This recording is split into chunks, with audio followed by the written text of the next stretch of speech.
देखिए, NEET paper leak मामले में अब बहुत बड़ा खुलासा हो चुका है।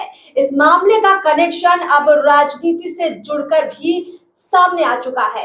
तेजस्वी यादव से जुड़कर ये मामला सामने तब आया जब मुख्य आरोपी सिकंदर, जी हाँ, मुख्य आरोपी सिकंदर का कनेक्शन तेजस्वी यादव से निकला। ये कनेक्शन कैसे बाहर आया और जो सिकंदर है वो कैसे पेपर लीक करवा रहा था, जो परीक्षार्थी थे जिनको रटवाए जा रहे थे प्रश्न, वो कहाँ रटवाए जा रहे थे और अंदर क्या क्या खिचड़ी पक रही थी, सब कुछ समझेंगे। चर्चा के लिए संतोष सर हमारे साथ हैं। बहुत बहुत सर आपका स्वागत है। धन्यवाद सर, सबसे पहले तो आप बताइए कि पेपर लीक में आपने ये जो बड़ा खुलासा किया है, क्या है कड़ी, एक एक कड़ी जोड़कर बताइए। देखिए, कल हमने दर्शकों को दिखाया था कि किस तरीके से एक जूनियर इंजीनियर जिसकी गिरफ्तारी हो चुकी है, वो जेल में है, वो कैसे पटना पहुंचा। यानी सिकंदर के बाद वो कैसे पटना पहुंचा, लालू आवास में उसकी कैसे एंट्री हुई, लालू परिवार से उनका क्या रिश्ता था, ये सारी बातें हमने परत दर परत चीजों को सामने लाया।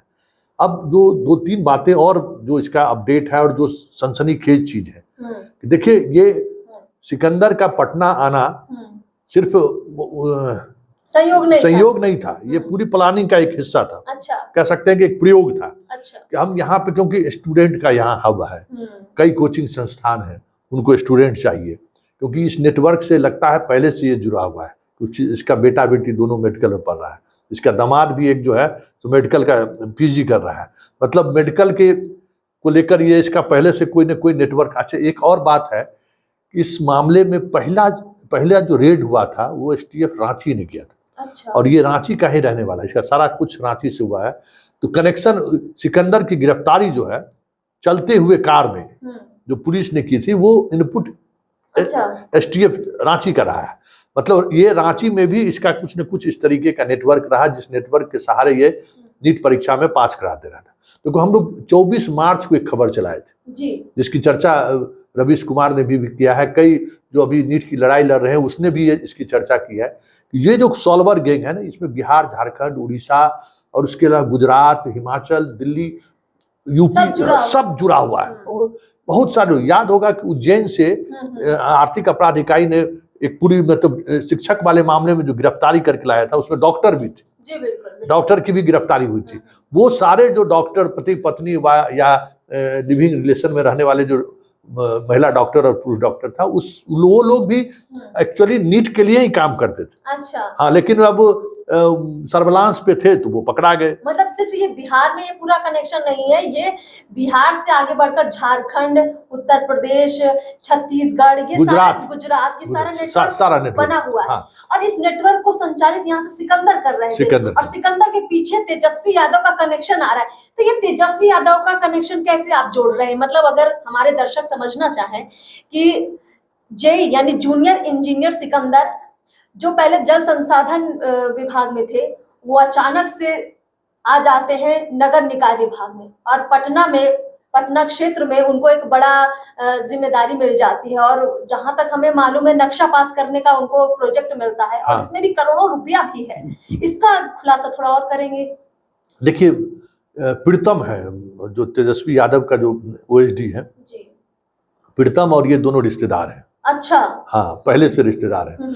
ये देखिए, ये 2012 में एसएससी से जूनियर इंजीनियर पास करके बना है। अब तो हमको ये भी आ रहा है कि भाई इस स्टूडेंट्स के समय से ही ये इस धंधे में लगा हुआ है, और इसकी खुद की नौकरी जो है उसी तरीके से हुई है, और ये हमेशा इसकी कोशिश रही कि हम पटना के आसपास बने रहे। अभी इसका हाल के दिनों में डेहरी ऑन ट्रांसफर हो गया था। अच्छा। हाँ, लेकिन ये पटना बने रहना चाहिए, क्योंकि पटना में एक हब है, स्टूडेंट की संख्या है, उसका एक, मतलब यहाँ मटेरियल मौजूद है। हाँ, और किस परिवेश के बच्चे आए हुए हैं उसको ज्यादा बेहतर पटना में रहकर समझा जा सकता है। तो ये नेटवर्क इसके पास था, और कहीं न कहीं प्रीतम की वजह से ये नगर विकास विभाग में गए। नगर विकास विभाग से अब दानापुर, बिहटा और मसौढ़ी, अभी आपको ग्रेटर पटना का वो इलाका, वहाँ अभी जमीन करोड़ों रुपये में बिक रहा है। अब नक्शा पास कर रहे हैं, वहाँ रोड नहीं है। अब सरकार का है कि कम से कम 90 फीट रोड होनी चाहिए अपार्टमेंट बनाने के लिए, और 90 फीट रोड नहीं है। लेकिन बिना नक्शा पास कराए हुए रेरा उसको अनुमति नहीं देगा। बहुत सारी की समस्याएं, बैंक लोन नहीं देगा। उसमें ये जनाब मददगार हुए हैं और बहुत एक दो नहीं हजारों ऐसे अपार्टमेंट को, सगुना मोड़ से आप उधर चले जाइए, आप जितने अपार्टमेंट को आप देख रहे हैं मुश्किल से 20 फीट के रास्ते में आप दोनों तरफ अपार्टमेंट देखिएगा। उस सारे के सारे उस अपार्टमेंट के स्वीकृति नक्शा पास कराने में इसकी बड़ी भूमिका है। यानी डबल तरीके से पैसे की कमाई हो कमाई, हाँ, डबल तरीके से, दोहरे तरीके से ये जो कहीं ना कहीं फ्रॉड चल रहा था, बड़ा फ्रॉड चल रहा था, इस फ्रॉड के तार और कहां जुड़े। देखिए जो अभी NHAI का जहां गेस्ट हाउस है, सरकारी गेस्ट हाउस है, वहां पे जो परीक्षार्थियों को ठहराया गया, जिनको चीटिंग के लिए तैयार किया जा रहा था, आंसर रटवाए जा रहे थे, वहां एक एंट्री हुई है, अनुराग करके नाम है, और ये वही अनुराग यादव जो गिरफ्तार हुए हैं, और उसके आगे मंत्री जी लिखा था। तो ये मंत्री जी का क्या कनेक्शन निकल रहा है, कौन है मंत्री जी? अब तो ये देखिए, ये तो अब बताना होगा NHAI को कि किस मंत्री जी का फोन आया था, किस मंत्री जी के हवाले से उसने लिखा है, पूर्व मंत्री है या वर्तमान मंत्री। अच्छा। ये तो अब उन्हें स्पष्ट करना होगा। हाँ। क्योंकि वो रजिस्टर, और सबसे बड़ी बात है कि देखिए वो सेफ जगह है ना, भारत सरकार का की संस्था है, उसका गेस्ट हाउस है, और वहाँ मेडिकल के क्वेश्चन पहुंच रहे हैं, वहाँ बच्चे याद कर रहे हैं, वहाँ तो पुलिस जाएगी नहीं। एक बहुत ही सेफ जगह का वो इस्तेमाल किया है वहां पे। और जो भी सॉल्वर गैंग के लोग, जिन लोगों की गिरफ्तारी हुई, सारे का रिश्ता, सारे का मोबाइल फोन, सब कुछ लोकेशन अगर आप देखिए तो 3-4 महीने पहले से ये लोग इस नेटवर्क से जुड़े हुए थे, सब लोग हैं। और ये जो सबसे बड़ी बात है कि जो परीक्षा देने वाली जो संस्था है, वो जो कह रही है कि प्रश्न पत्र लीक नहीं हुआ, वो तो बहुत सारी चीजें एविडेंस के तौर पर सामने आ चुकी है। हाँ, और सिर्फ देखिए तेजस्वी तो है ही, अब तेजस्वी को तो जवाब देना होगा कि भाई ये आपसे इनका क्या रिश्ता है, आप उनके माध्यम से कितने नीट में बच्चों को एडमिशन कराइए, तो बात की बात है, ये सवाल नहीं है। लेकिन आपके करीबी रहे हैं और आपके सोहमत में ये सारी चीजें करते रहे, इनको आपने पैट्रोनोज दिया है, आपके पैट्रोनोज में वो NHAI के गेस्ट हाउस में कैसे ठहर सकता है? एक जल संसाधन विभाग का जूनियर इंजीनियर की क्या हैसियत है? कोई उसकी कोई हैसियत ही नहीं है, नॉन गॉजेटेड ऑफिसर, मतलब ऑफिसर भी नहीं है। अगर डायरेक्ट इंजीनियर रहते तो वो ऑफिसर में उसकी गिनती। यहाँ पे बड़े मतलब एक सवाल ये भी उठता है कि इस वक्त विपक्ष में, बिहार सरकार में तेजस्वी यादव विपक्ष में है, विपक्ष का काम है सवाल उठाना। कायदे से देखा जाए तो तेजस्वी यादव उस भूमिका में थे इस वक्त की वो सरकार पर सवाल उठा सकते थे, लेकिन इस वक्त कटघरे में खुद तेजस्वी यादव खड़े हो गए हैं।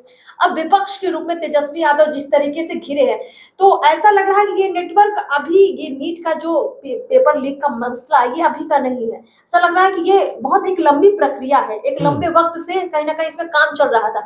तो आपने देखा होगा कि बिहार में शिक्षक भर्ती भी हुई, तेजस्वी यादव ने बड़ा दावा किया कि हमने इतने टीचरों की बहाली दी, और आपको याद होगा कि जो नेट सेट के जो विद्यार्थी थे, उनका भी आरोप था कि गड़बड़ियां हुई है, वहां भी भर्तियों में बड़ी गड़बड़ियां हुई है, तेजस्वी यादव पर भी आरोप लगाए थे। तो कितना लिंक आप जोड़ पाते हैं भर्तियों को लेकर भी? देखिए सबसे बड़ी बात है कि अभी यूपी में मसला आया, अखिलेश यादव सड़क पर उतर आए। अभी केंद्रीय शिक्षा मंत्री कह रहे हैं कि प्रश्न पत्र लीक नहीं हुआ, जबकि बिहार में FIR दर्ज है प्रश्न पत्र लीक होने का। तेजस्वी यादव को विपक्ष के नेता के रूप में ट्वीट एक बार वो उन्होंने किया है, आज हम उनके ट्विटर हैंडल को देख रहे थे। अच्छा। लेकिन इस मामले में वो आक्रामकता उन्होंने नहीं दिखाई है। राहुल गांधी बोल रहे हैं, हाँ, हाँ, राहुल गांधी से लेकर कांग्रेस के सारे लोग सड़क पर हैं। कांग्रेस के जितने, कन्हैया बोल रहा है, रोज प्रेस कॉन्फ्रेंस कर रहा है, लेकिन तेजस्वी यादव प्रेस कॉन्फ्रेंस तो करना दूर। हाँ, मतलब कहीं न कहीं तेजस्वी इस बात को लेकर हमको, मुझे लगता है कि सिकंदर का नाम आने के बाद वो थोड़ा बैकफुट पर आ गए। ये भले अलग बात है कि 1 महीने बाद हम लोगों को पता चला, हम लोग इसको खुलासा कर पाए, लेकिन तेजस्वी बैकफुट पर इसलिए लगता है। नहीं तो ये तो बड़ा मुद्दा था ना कि भारत सरकार की एक ऑर्गेनाइजेशन कर रही है कि प्रश्न पत्र लीक हुआ ही नहीं। खुद शिक्षा मंत्री धर्मेंद्र प्रधान कह रहे हैं कि प्रश्न पत्र लीक नहीं हुआ।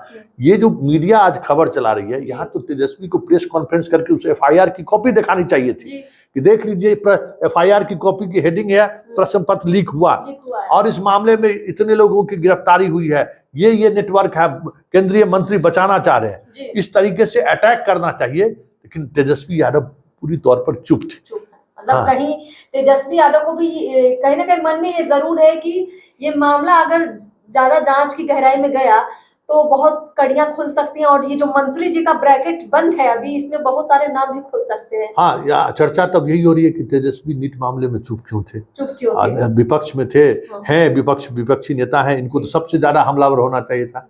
तो ये अब इस कड़ी से लोग जोड़ने लगा कि सिकंदर से जो उनका रिश्ता है, उस रिश्ता को समझते हुए वो चुप रहना ही बेहतर। अच्छा सर, ये अंतिम सवाल लेंगे क्योंकि हमारे दर्शक काफी देर से चर्चा सुन रहे हैं। जब ये पेपर लीक का जो भी मामला है, इसमें जितने भी स्टूडेंट्स के नाम सामने आ रही है, तो वो नाम है जो सामने आ रहे हैं, लाखों करोड़ों रुपए इसमें लेन देन भी हुआ होगा।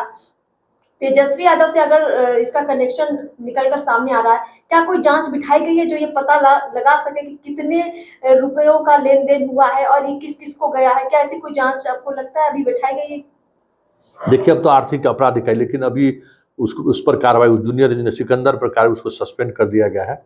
और बिहार सरकार पूरे उसके कैसे उसको जल संसाधन विभाग से नगर विकास विभाग में भेजा गया है, इसको किसके माध्यम से कौन रिकमेंड किया था, उस पूरे फाइल पर जांच बिठा दी है। फिर नगर विकास विभाग से कैसे इसकी पोस्टिंग पटना हुई, उसमें किसका रिकमेंडेशन है, ये सारी चीजें प्रक्रिया पर जांच बिहार सरकार ने शुरू कर दिया। मतलब ये अब समझ जाइए कि अब ये मसला सिर्फ सिकंदर का नहीं रहा, अब ये मसला राजनीति भी हो चुका है। और सबसे बड़ी बात यह है, इसी बहाने जो नीट परीक्षा में जो भारत सरकार और सुप्रीम कोर्ट के बीच के, अब सुप्रीम कोर्ट को जजमेंट दे तब हम आगे बढ़ेंगे। लेकिन तेजस्वी और बिहार का नेटवर्क जुड़ने के बाद हमें लगता है कि अब सीबीआई की भी एंट्री होगी। और अब बच्चों को सबसे बड़ी बात है, जो बच्चे मांग कर रहे हैं परीक्षा रद्द होनी चाहिए, इस तरीके की चीजें सामने आने के बाद हमें लगता है कि भारत सरकार भी अब परीक्षा रद्द कर दे तो कोई बड़ी बात नहीं है। चलिए दर्शकों, अभी आपसे इजाजत लेते हैं, लेकिन इसमें दो बातें जरूर आपसे अंत में कहना चाहेंगे। पहली बात तो ये कि जो पेपर लीक सिर्फ नीट नहीं बल्कि बहुत सारे ऐसे बड़े बड़े एग्जाम हैं जिनमें पेपर लीक हुए, खास तौर पर बिहार में। अब राहत थोड़ी उन छात्रों को होगी, क्योंकि अब मसला राजनीति से जुड़ चुका है, और इसमें जो राजनेता जुड़े हुए हैं, जो अंदर धांधली कर रहे हैं, अगर उनके नाम बाहर आते हैं तो निश्चित तौर पर ऐसे जो पेपर लीक के मामले वो थोड़े थमेंगे।